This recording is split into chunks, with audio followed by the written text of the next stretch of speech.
Chatterbox, chatterbox, chatterbox, talking all day long. Chatterbox, chatterbox, chatterbox, like an endless song. Your voice could rival the sweetest of birds, but you keep using the wrong little words. Chatterbox, chatterbox, chatterbox, chatterbox, chatterbox, And we've been on ever since. And then the rest is history, as they say. Yes, there is yet. more history. Yeah, do you want to stop this now, or would you like me to waffle on about the other history? You might as well waffle on about the rest of this. I'll waffle on. I'm leaving the waffling on bit in there, by the way. When we got our proper licence in 2006, community stations, as they were called in those days, community stations, were only allowed to have their aerial at a certain height, and they were only allowed to run a certain amount of power from their transmitter. So we were looking at our aerial at about 66 feet, and the transmitter power 25 watts, which meant that we were famous around the world, but people could only hear us in a really small area, 15, 20 mile area. So I looked at the sort of radio landscape and decided that the only way we could expand this was before DAB. The only way we could expand was to take over a commercial station, and the local commercial station, which at that time was called The Breeze, their licence was coming up for bids. Now, all radio stations, their licence has an end date, and at that end date, the same station can bid again for it, and they normally get it, or other stations can also bid. So I thought, right, we'll try and bid for the Breeze. Well, we spent a fortune on research proving how good we were and how different we were to other stations. We paid Radio Monitor to monitor every station that you could hear in the Havant area, or Havant and Portsmouth area. We paid them to monitor every station for 24 hours and note down every single record that had been played in that 24 hours. And every other radio station played the same record that every other radio station had played, but not one single radio station played one single record that Angel Radio had played. And Angel Radio didn't play one single record that any of the other stations had played.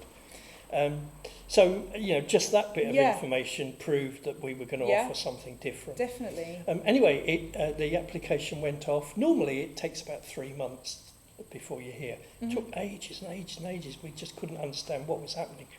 In the end, Ofcom announced that the Breeze had still got their licence. So, and a month or two later, Ofcom issued a bid or an application for a licence for Portsmouth and Havant, which is exactly what we wanted. And they allowed us to put in the same application, all of the information, letters from MPs supporting us and famous personalities and just all the information we put in, and we got it. Now, remembering that community stations are only allowed 25 watts and only have their aerial at a certain height, I looked around and decided that the best place to put our aerial within the limits was the top of Highbury College Tower. And now we're on the highest mast on Portsdown Hill, and our aerials are at the very top of the highest mast, and we're running 200 watts, and our signal is now better than the Breeze. It's now changed hands, but it's better than the station that we wanted to take over. Oh, good. So how's that? That's good. That is good. Yeah. And then DAB came about. Yeah. And I thought, well, I don't know whether we would be allowed to go on DAB because community stations generally are limited by their geographical coverage area Okay. and their specific type of group of people Oh, I that they're, see. Sure. they're Yeah. broadcasting to. So a Christian station in Derbyshire would broadcast to Christians in Derbyshire, Yeah. but nowhere else. Yeah. An Asian station in Glasgow would broadcast to Asians in Glasgow, but nowhere else. But I thought, well, DAB would allow us to cover a much wider area, and let's face it, older people are everywhere. Are everywhere. Yep. So I just thought, well, we'll go for it, see if it works. And so we started broadcasting on DAB to West Sussex, Hampshire and the Isle of Wight. Cost us a fortune, but nobody at Ofcom said anything, no complaints. And of course, with more listeners, our funds, our donations went up, which covered the cost of the extra transmitters. Awesome.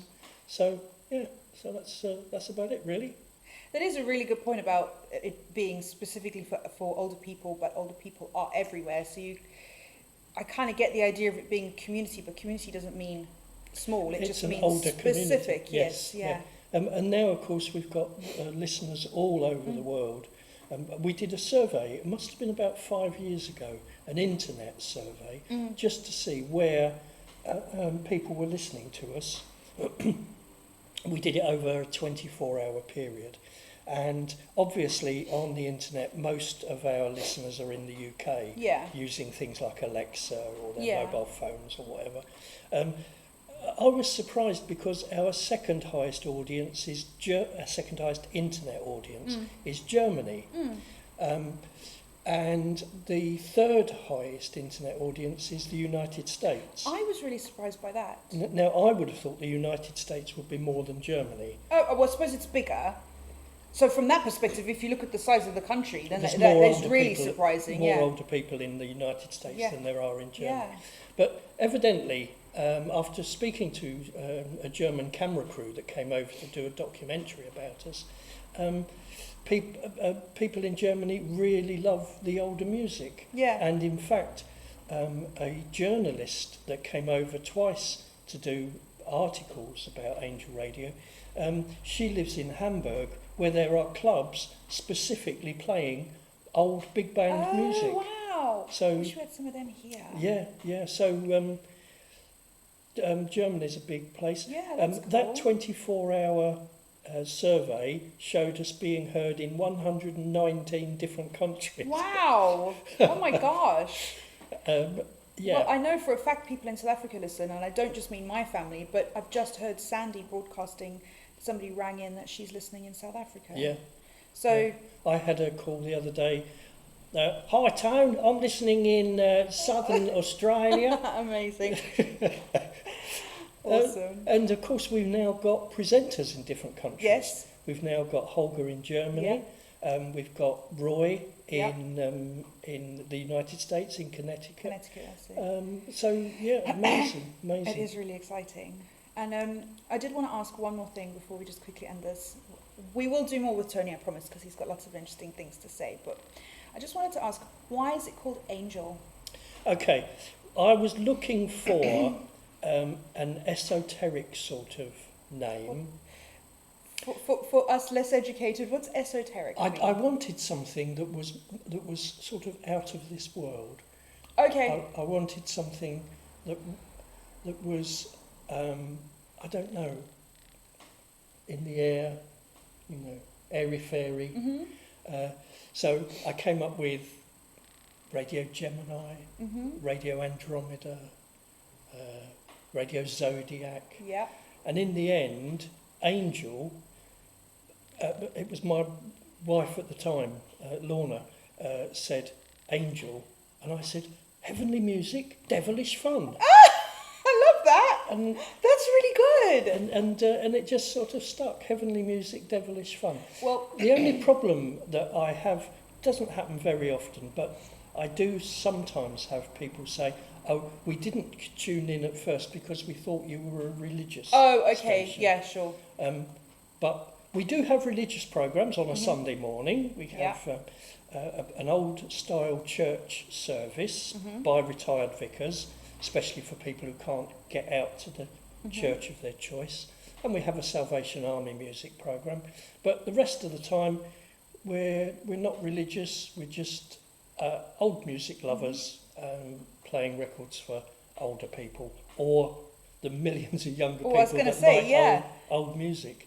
Because, I think my most staggering one was I had a 13-year-old girl ask if she could come to Angel, and I just thought, and this was the first time I'd had dealings with a younger person that was interested in Angel, and I thought, well, I don't think you're really interested. You just want to be on the radio. Okay. So I said, well, what music do you like?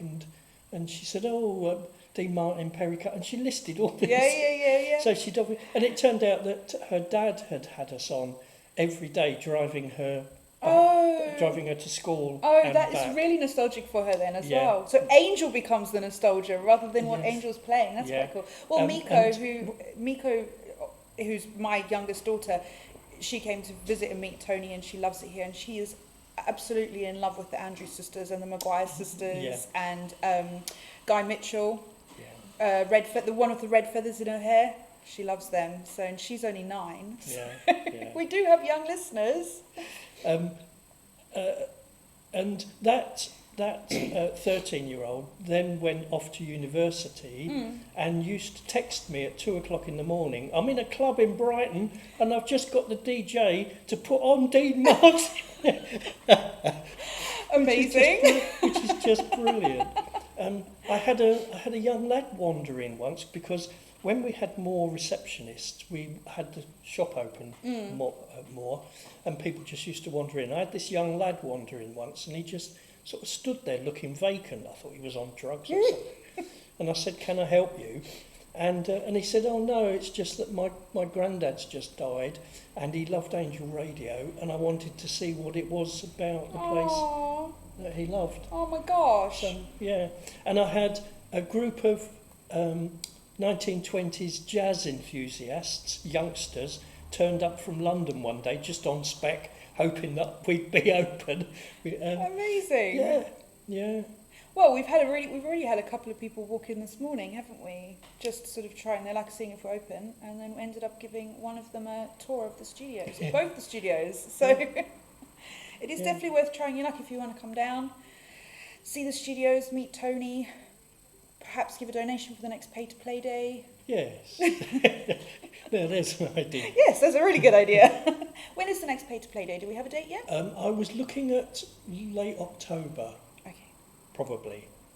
I'm really waiting for Mark to get back to us, but we'll do it in late October, whether Mark's here or not. We need to move studios first, so for those of you who have watched our other videos, you'll see that we're in the process of moving. So this is the new one. As Tony said, as soon as we're in properly, we'll do a nice tour of all of it being set up properly, working and everything. Yeah. But until then... And it's disabled friendly. We've even got a disabled friendly toilet, which is huge. It is huge. It's bigger than my bathroom at home. It's about the same size as the studio. Yeah, it's massive. We could actually put a microphone in there. Do shows from on the loo. We could play Frank Sinatra in the wee small hours. See, this is what you have to deal with when you come to Angel. Sorry. Shall I shut up now? I've still got my crown, by the way. Look. You do. Still got my crown. You need to... It's stuck to the wall. The previous occupants had that as their symbol. I like it. And it's still stuck to the wall. I like it, and I think every time you and me talk, we need to sit here so you have your crown on. I think it's good.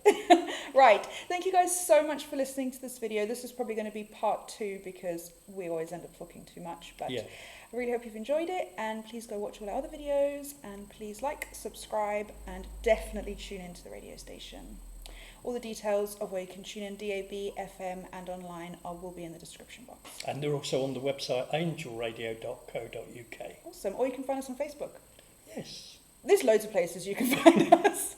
Right, thank you guys so much for listening. See you later. Chatterbox, chatterbox, chatterbox, give your heart a chance. Chatterbox, chatterbox, chatterbox, speaking of romance.